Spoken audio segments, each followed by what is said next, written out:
Nouveau tour de l'actualité sur Télésud, merci de nous rejoindre. Mercredi 3 octobre, à la une, 40 morts, c'est le nouveau bilan de la fusillade dans un foyer universitaire au nord du Nigeria. L'armée est actuellement à la recherche des auteurs du massacre de Moubi.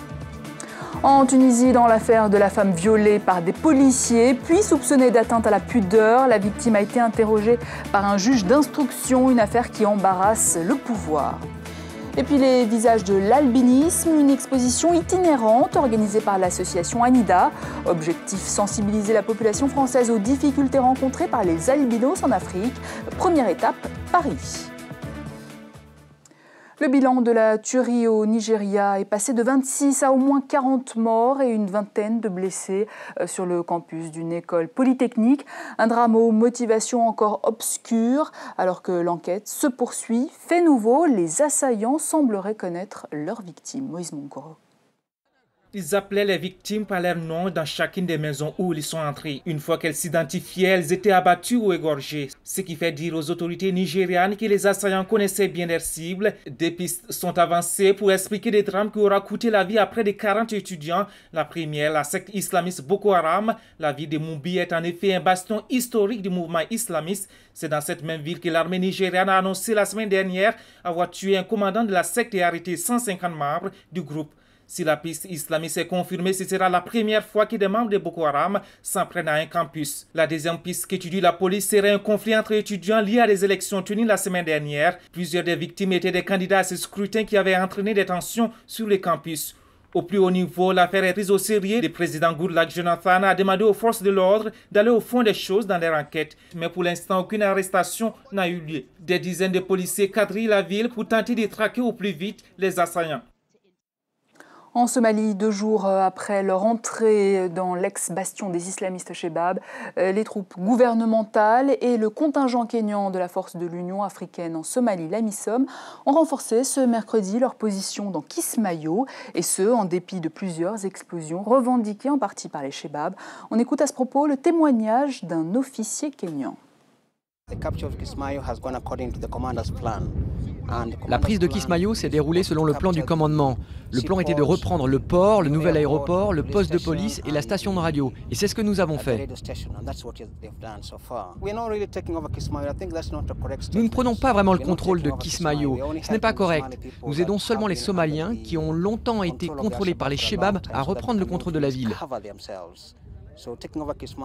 Donc parler de prise de contrôle de Kismayo n'est pas correct. Nous les libérons seulement du joug des Chebab. Ce n'est pas une victoire de l'armée kenyane ou de l'Union africaine, c'est une victoire du peuple somalien.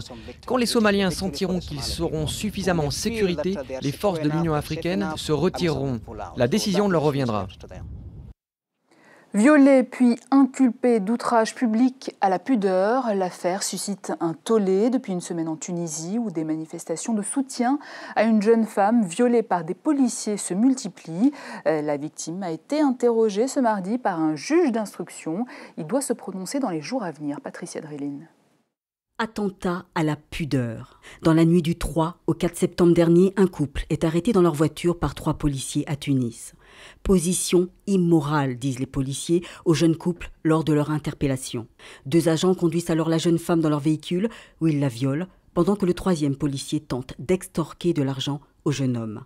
Les 3 policiers ont été incarcérés début septembre. Tout le monde est effrayé aujourd'hui, ils ne se sentent plus en sécurité, mais ça sera encore plus pire parce qu'il y a une rupture de toute confiance entre les citoyens tunisiens et les policiers. Donc tous les crimes seront permis. Si les policiers se permettent de violer des filles, si les policiers se permettent d'agresser des gens, alors pourquoi pas le citoyen normal? Le procès qui s'ouvre ce mardi fait scandale en Tunisie. La jeune femme violée a été interrogée aujourd'hui par un juge d'instruction de Tunis, qui doit décider dans les jours à venir de l'inculper ou non d'atteinte à la pudeur. Si on a l'intention d'appliquer les textes de loi d'une manière correcte, le classement de l'affaire est la seule option possible. La victime, âgée de 27 ans, est repartie du tribunal de première instance de Tunis, le visage caché par un foulard et des lunettes de soleil, sans s'exprimer. Malheureusement, ce qui me choque le plus aujourd'hui, c'est de renvoyer cette dame dans son état psychologique actuel devant la justice. Je ne pense pas que son état psychologique le permet et je pense qu'il est inhumain de la faire subir un tel traitement. Le ministre tunisien de la Justice, Nourdine Berri, défend les procédures en cours contre la jeune femme et accuse certains médias de porter atteinte à l'image de la Tunisie. Beaucoup déplorent que depuis l'arrivée des islamistes d'Ennahda au pouvoir, le gouvernement tunisien est régulièrement accusé de s'en prendre aux droits des femmes. Appelé à investir dans la santé pour limiter les risques de décès à la suite d'un accouchement en Tanzanie. C'est le but de la conférence de presse qu'a organisée le maire de New York, Michael Bloomberg, au siège des Nations Unies, en présence du secrétaire général de l'ONU, Ban Ki-moon, et du président tanzanien, Jakaya Kikwete. L'homme d'affaires américain a formulé quelques axes de travail, mais des efforts restent encore à fournir. Paternon Ngolo. Les efforts fournis par la fondation philanthropique Bloomberg pourront servir de modèle pour la réduction du taux de décès maternel en Tanzanie. Dans une conférence de presse à laquelle a également participé le secrétaire général des Nations Unies Ban Ki-moon, le maire de New York, Michael Bloomberg, a fait état des différentes actions menées par son organisation avant de revenir sur la nécessité d'un investissement pour la lutte contre la mortalité de femmes dans le pays. 300 000 femmes vont mourir et ont été victimes depuis des temps immémoriaux en donnant naissance. Nous devons juste essayer de nouvelles choses et la pratique est que beaucoup de choses simples peuvent guérir ces choses. Arrêtez de fumer, cela ne coûte rien et ça économise de l'argent. Vous pouvez arrêter de trop manger ou modifier votre régime alimentaire, ça ne coûte rien non plus. Vous pouvez utiliser si vous devez une lame de rasoir, un morceau de ficelle et un peu d'alcool et enregistrer un fichier. Toutes ces choses sauvent ces 3000 vies. Pour le président tanzanien, le programme qui a permis de former des agents de santé locaux dans les actions comme la césarienne aurait permis de réduire le taux de mortalité maternelle d'au moins 32% en moins de 2 ans. Mais quelques efforts restent à fournir.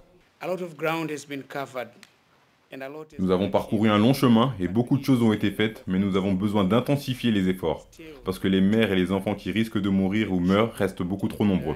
Avec une fortune personnelle estimée à 25 milliards de dollars, Michael Bloomberg est l'un des hommes les plus riches des États-Unis. Sa fondation a au cours de ces dernières années fait don de plusieurs centaines de millions de dollars pour la santé, l'éducation, les arts et autres causes caritatives. Elle envisage de renouveler son programme de financement pour les 3 prochaines années en faisant bénéficier de services à au moins 50 000 femmes tanzaniennes. Stop à l'accaparement des terres, c'est le slogan lancé par l'ONG Oxfam, un phénomène devenu un véritable problème environnemental et pouvant affecter la survie des populations.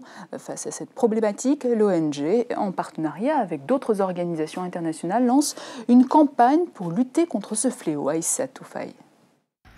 La question de l'accaparement des terres est plus que jamais préoccupante en Afrique. Une situation qui comporte de nombreux risques pouvant entraîner une crise alimentaire.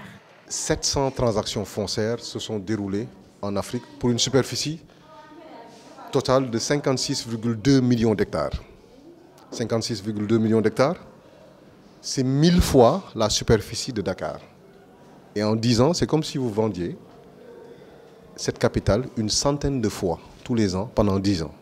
Et vous pourriez mesurer l'ampleur de l'accaparement des terres en Afrique. Pour lutter contre le fléau, l'ONG Oxfam, en partenariat avec d'autres organisations, a initié une campagne de sensibilisation au plus haut niveau.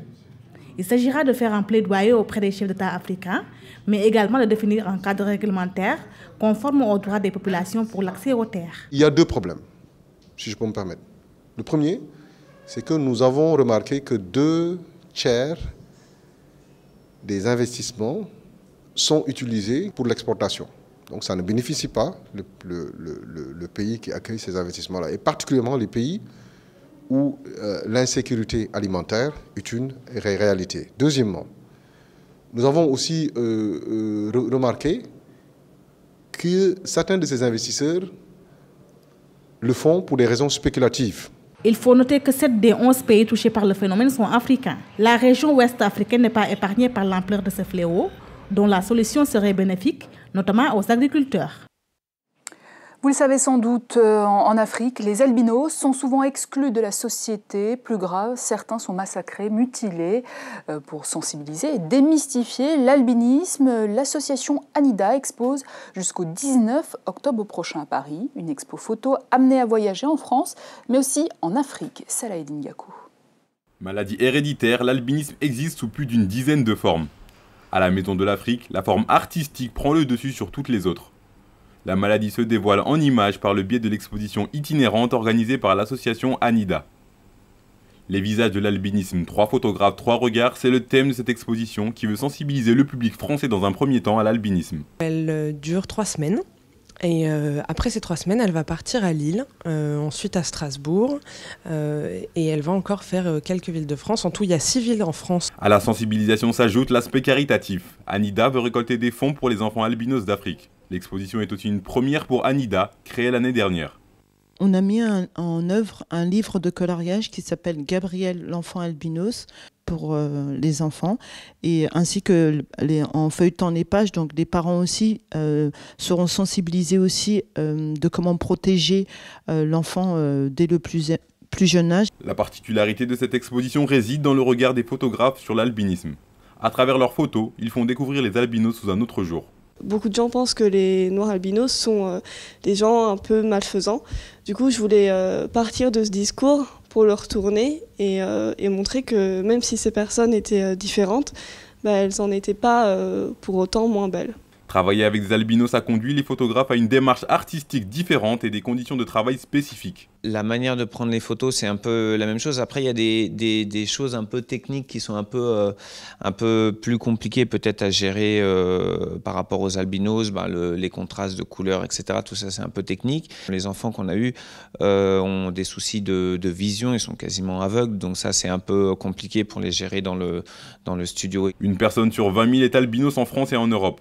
L'Afrique est beaucoup plus touchée par la maladie. Le continent compte un albinos pour 4000 habitants. Et avant de nous quitter, je vous rappelle l'une des informations principales développées dans cette édition. L'armée nigériane a ratissé large la ville de Mubi pour tenter de retrouver les auteurs du massacre inexpliqué d'au moins 40 personnes la veille dans un foyer universitaire. 2 pistes évoquées. La première, la secte islamiste Boko Haram. La deuxième, un conflit étudiant. Voilà, fin de ce journal. Merci à vous de nous avoir suivis. Demain, c'est Patricia Dreline que vous retrouverez à cette même place. Quant à moi, je vous dis à très bientôt.